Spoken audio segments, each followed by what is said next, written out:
بقول لكم ايه، سيبكم بقى من فتة العيد وسيبكم من لحمة العيد ورق العنب بالكوارع، وتعالوا نشوف الجمدان اللي انتوا شايفينه ده عملناه ازاي. عملناه بمكون واحد بس، بجد رهيب. مدي بقى على الشوكليت كيك، مدي على كوب كيك بالشوكليت، تحفة بجد، حلو قوي.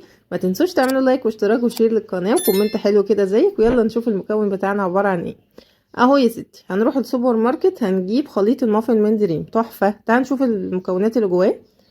لقينا ورقة زيادة، يعني ما لقيناش بقى هدية كده نسيوها ولا حاجة، الحظوظ بقى. بصوا الكيس اللي بيبقى فيه بقى الدقيق والحاجات بتاعته، وده كيس فيه شوكولات شيبس.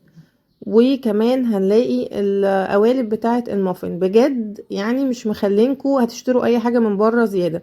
وعلى فكرة سعر العبوة دي كلها 70 جنيه، وهيعملك كمية كويسة. هنفتح بقى القوالب بتاعتنا، تعالوا نشوفها كده. اهو احنا فتحناها، هنعدهم. تعالوا نعدهم كده نشوفهم كام واحدة. ادي اول واحدة هي معانا، اتنين. دي تاني واحدة، تالت واحدة معانا. يعني عديناهم تقريبا طلعوا 8 وحدات. وعايزة اقول لكم كمان ان الكمية اللي احنا عملناها خدت اكتر من 8. يعني 8 دول اللي هم جايين معايا، لكن انتي بقى ممكن تزودي في قوالب تانية تكون عندك في البيت. تعالوا نجيب البولة بتاعتنا وهننزل بالكيس، هنفضيه كله زي ما انتوا شايفين كده. هنجيب بيضة. هو مكتوب اصلا على العبوة من بره طريقة التحضير، قالك ان احنا هنحط بيضة كبيرة محطوطة على الخليط اللي احنا عملناه، تلتين كوباية زيت، وهنحط تلتين كوباية لبن. هو مكتوب عليه تلتين كوباية لبن، بس انا استخدمت زبادي. الزبادي هيخليه القوام بتاعه احلى، فانا قلت هجربه بصراحة، لو طلع حلو يبقى بجد تحفة. وفعلا بصراحة الزبادي مخسرش اي حاجة، يعني لو ما عندكيش لبن ممكن تستخدمي زبادي عادي خالص. هنقلبه بقى، وقالك ان احنا بنضرب الاول لمدة 3 دقايق على سرعة قليلة، وبعد كده بزود لمدة 5 دقايق على سرعة عالية بالمضرب الكهربائي بتاعنا. اهو على فكرة مش محتاج مضرب، يعني انت ممكن لو عندك مضرب يدوي اشتغلي بيه عادي خالص. هنلم الجناب كده وهنبدأ ان احنا نضربه تاني علشان نتأكد ان كل الخليط دخل في بعضه.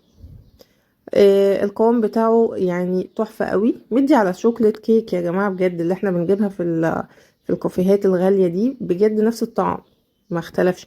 وبعدين سعره قليل بالنسبة للكمية اللي عاملها، وبالنسبة للخامات اللي موجودة فيه، لان هما مستخدمين فعلا خامات عالية.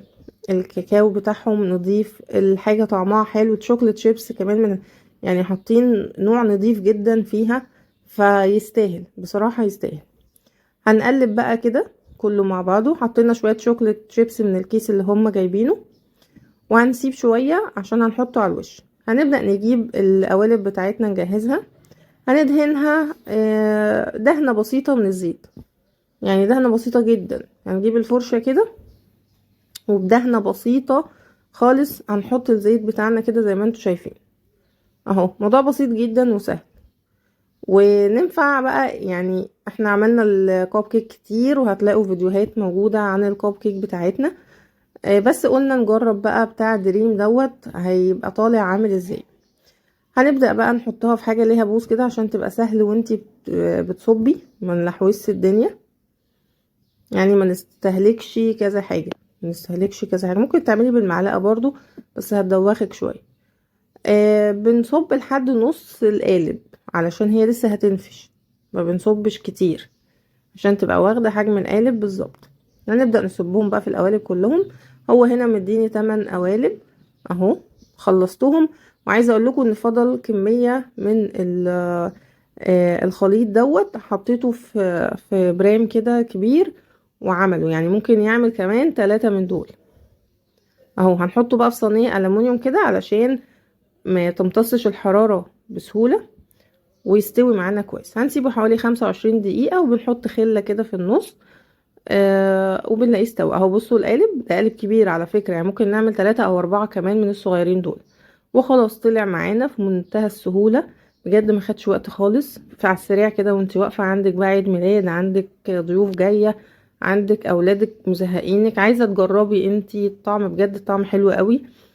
فده على السريع كده، الموضوع كله على السريع، ما خدش وقت ولا مجهود زي ما انت شايفه. ده غير ان كمان الفلوس بتاعته اقل من الخامات اللي موجودة فيه. ده بجد يعني، والله لو كان وحش هقول لكم. بصوا بيطلع بقى بمنتهى السهولة يعني. تيجي تقلبيه بيطلع معاكي، مفيش اي صعوبة في الموضوع. فجربوه، متنسوش تقولي رأيكم.